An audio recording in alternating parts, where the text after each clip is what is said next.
good? It's MGI the Game Style, and welcome back to another WWE Predictions.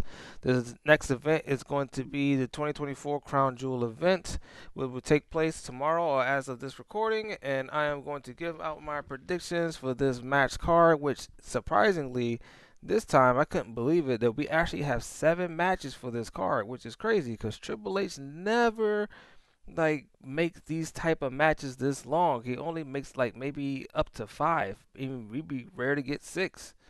But this time we actually got 7 matches, and I'm gonna go over each one. And they're currently missing one, which they need to update right here with the Bloodline one. But we're gonna go down the order as always. I'm gonna give my predictions, and I want you to know what you guys think, and see if you can, leave your predictions as well, and see if we can match up here. But let's start off with Randy Orton versus Kevin Owens. I think that this match is just about killing time. I think it's about more of trying to give Kevin Owens something to do because his feud is ultimately with Cody Rhodes. You know, him betraying him, they're telling that story right now. And you're dealing with a babyface Randy Orton right now who, is kind of showing some signs of aggression, because you don't want him to really listen to those voices in his head. And we get the '09 Randy back, and then there's SmackDown's going to be chaotic, But hey, that's good TV in my case. But I think it's going to be a good match. I really do think so. They really building up Kevin Owens to be just this monster, this absolute like menace right now. Even Triple H who got involved, like Randy, I'm trying to save you from you. You don't want these problems. You don't want that smoke. I've seen Kevin do some devious things, and you have your stuff in the past, but there's something about Kevin that you just don't want to go through. And I think it speaks for itself. So pretty sure that this is about Kevin really needing to get a win here because that keeps him strong. When it comes to eventually going blows again with Cody Rhodes. So I'm going for Kevin to win this one. For Randy to put him over. Either way, our a loss right here from Randy won't necessarily hurt him at all. Randy can take a L. It doesn't mean that he loses more momentum. I mean, he's Randy freaking Orton. You know what I'm saying? This is he's gonna bounce back. So not a big deal. But I think that's the story that they're gonna go with. So yeah, look for Kevin Owens to definitely pull this off. So that is my final prediction, y'all. Kevin Owens wins the singles match. All right, so now they have the triple threat match for the United States title. LA Knight, Carmelo Hayes, and Andrade. Now, I don't know about y'all, but I was really excited for like the Game 7 matches. Carmelo Hayes and Andrade, they put on some banger matches, like for real. I've never, as long as I've seen like rematches happen over and over and over again, like constant rematches, that this is one of them that it doesn't bother me. Like they both can go in the ring. They both have chemistry, like fantastic chemistry, and like their story it's justified. They hate each other. They basically just want to know like, hey, I'm worthy of being a champion. They be like, oh no, I'm worthy of being a champion. And the LA Knight's like, no, both of y'all are trash. It's all about me. LA Knight, yeah. So I really think, it doesn't really have to involve the title because I really still think that they really haven't found LA like an actual decent feud. He's just like plugged in here and there. They need to like find him something to do while he's champion. But as far as this match is concerned, I still think the focus is about the Game 7. So definitely, we are going to give this to the champion, to retain, and but expect for Carmelo de Andrade, like this is to me, this is their official Game 7 like match, just with LA Knight just being there just to be there, But it's gonna be high flying. There's gonna be some cool spots. It's gonna be a lot. So just look for that. But LA Knight, I got him to retain. All right, next we got Cody Rhodes and Gunther going for the inaugural Crown Jewel Championship match. Uh, you know, I'm cool with this whole thing they got going on with this whole Crown Jewel Championship and what it is, but it's just I don't know. I'm feeling like how everybody else is feeling. I'm just like why do we have this? Why do we need this? Like, do they really need that much attention? I just don't get it. But as long as it stays there and we never see it again until next year, whenever Crown Jewel somewhere in Saudi Arabia, I'm cool with that. Like I'm straight with that. So, but as far as who wins this match, I'm gonna make it short and sweet. Cody's gonna win. I'm going for Cody, and it's not even the fact that Gunther needs this win. I don't know what that would actually prove because he just recently won the King of the Ring, in Saudi Arabia. He just won, so I don't really see him getting all of that, as well. Gunther has proven that he is honestly one of the best, in the country, if not the world, as a professional wrestler. He has gone through banger matches, over and over again, put on multiple classics, throughout his WWE career, and I have nothing against the guy, but to see who would really win one on one as a clean finish, this is not going to be a match. This is going to be some type of interference. Somebody's going to get involved. And honestly, it may be Goldberg. It may be somebody. It may even be Kevin Owens going after Cody. But this is not going to be a clean finish. But at the end of the day, Cody is the golden boy. He is the undisputed champion. They're looking for him to go over. So just expect that Cody Rhodes will walk out as the winner. All right, next, the next inaugural Crown Jewel Championship for the women's will be Liv Morgan versus Nia Jax. There's gonna be a hell of a lot of interference in this. Oh my gosh, it's gonna be a lot of interference. And for what I heard on, I think it was up here somewhere. I just like peeped this out. Yeah, like Tiffany Stratton apparently is not at Crown Jewel, and that kind of threw me off.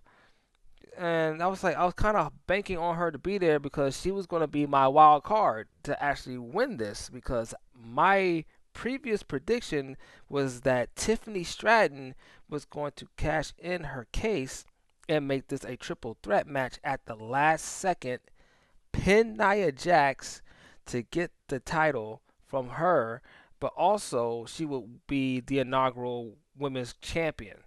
That was my original prediction. Tiffany walks out with both titles. But since Tiffany apparently is not going to be there, so now we got to change, the plans on the fly, blah, blah, blah. So I'm actually looking at Nia now to actually win this, even though she just won the Queen of the Ring. It wouldn't make sense. And also, at King and Queen of the Ring, Liv Morgan won the Women's World Championship. They both won last year in Saudi. I mean, not last year, earlier this year in spring at the in Saudi Arabia.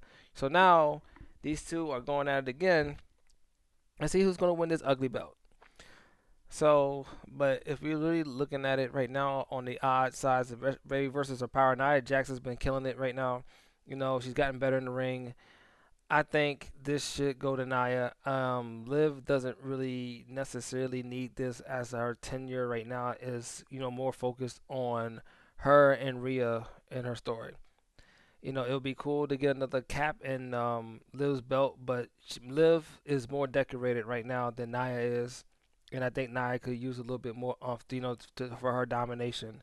So I'm looking for Nia Jax to win this match over Liv. And by some chance, they pull a swerve. And if Tiffany Stratton somehow pops up and everything like that, then I'm going back to my previous statement. And Tiffany's winning this whole thing. All right. All right. Next. Seth Rollins versus Bronson Reed. All right, man. Look, Big Braun needs this. Braun needs this. Seth does not need this win. He does not need this. Seth needs to understand the monster that Bronson Reed is.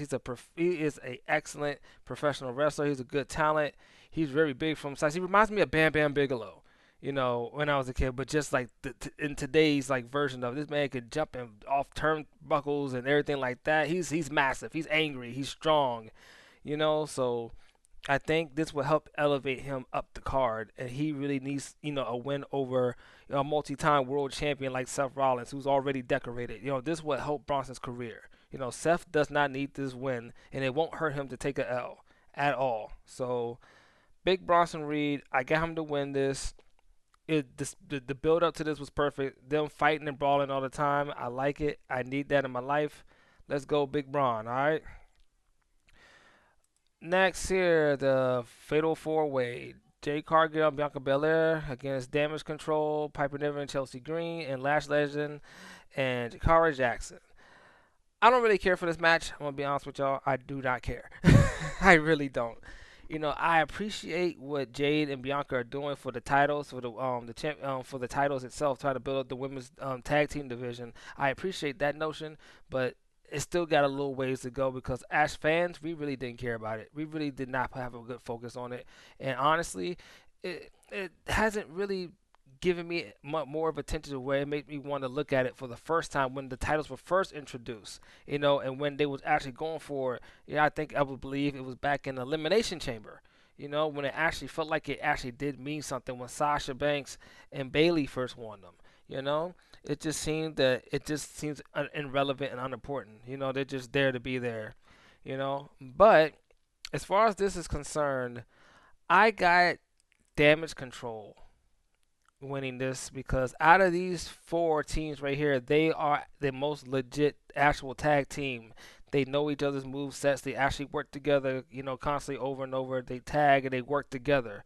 I don't really know too much about Lash Legend and Jakara Jackson. I peep, a couple of their stuff, but I'm not really 100% familiar. But I'm pretty sure that they can go with Jay Cargill and Bianca Belair. That hey, I wouldn't mind seeing those two go, in a good match, like a real solid, not a quick 3 minute match, but a long match. You know. But Piper Niven and Chelsea Green, she deserves more. I think she should go on a singles run. Like Chelsea is entertaining as hell. She's funny. She has good charisma. This tag team ain't working out. But at the end of the day, I think Damage Control needs to win the titles back and do what they do best. And Jade and Bianca Belair, they need to split up. I'm ready to see this feud. This needs to go to WrestleMania. I want to see out of these Titans who is the bigger beast. I think we all been waiting on that since Jade came into WWE. So we need to do that, and we need to do that ASAP. All right, but my final win right here, my final prediction: Damage Control wins, and it's not here, but the Bloodline. You got the OG Bloodline versus the Bloodline 2.0, as they call it. But I'm gonna go ahead and say this right now. I know this is gonna go all the way into War Games, so definitely Bloodline 2.0 needs this win. They need the momentum because they're gonna need help. Roman needs more help. Going into the War Games. So the best way for them to do is to take this L, rebuild up, and get ready for this rematch. Now it's gonna be cool seeing the Usos together tagging again, going up against Tama Tonga Tongaloa. That's gonna be good. Usos versus the Tongas is gonna be dope. To see what their chemistry is like because we all been waiting on that, and to see Roman get his just dues against Jacob and or Solo, which it might be just Solo. We all been waiting on that as well. But we already know that Jacob's going to get involved, and we already know that there's probably going to be another member who may come out and get involved as well. That may be the next member to be within the War Games. But I have a good feeling, and please don't quote me too hard on this. I have a good feeling that The Rock is definitely going to get involved in this somehow. Not physically, but there's going to be a call made. I think there's more to this madness because The Rock is definitely behind something. Something is brewing with this. This is not going to be a straight match. There's going to be a shit ton of shenanigans, and I'm here for it. I'm here for it. Now, if, and this is a very solid if as well, if we would have flipped on the outskirts of things, what we find out, would we actually find out what Sami Zayn said to Solo on this past week on Monday Night Raw? Would this play an effect of how the outcome comes to this match? Because we all want to know what was he talking about? Why are you pulling up on the ops? You know what I'm saying? What's going on? So I don't know. He ain't looking too oozy right now, doing that right now. So, but yeah, I think there's more to it, and I can't wait. to see how this is going to go down. I'm excited. The card is stacked, and it's going to be a good pay per view or premium live event, whatever you want to call it. But yeah, Bloodline 2.0, they're going to win that match. They have to win that match so we can have something to look forward to for War Games. But those are my predictions. Everybody, thanks for checking me out. Thanks for checking out my games out. Thanks for checking out my predictions. I hope you guys enjoy. I know I will. Hopefully, all my predictions come right. If not, it is what it is. And I will see you guys in the next prediction video. And you guys take care. And hopefully, and I mean, like, I gotta find out when this thing starts. Hopefully, it won't be at a time where I can actually be home to watch it. But yeah. All right, y'all. Y'all take it easy. Peace.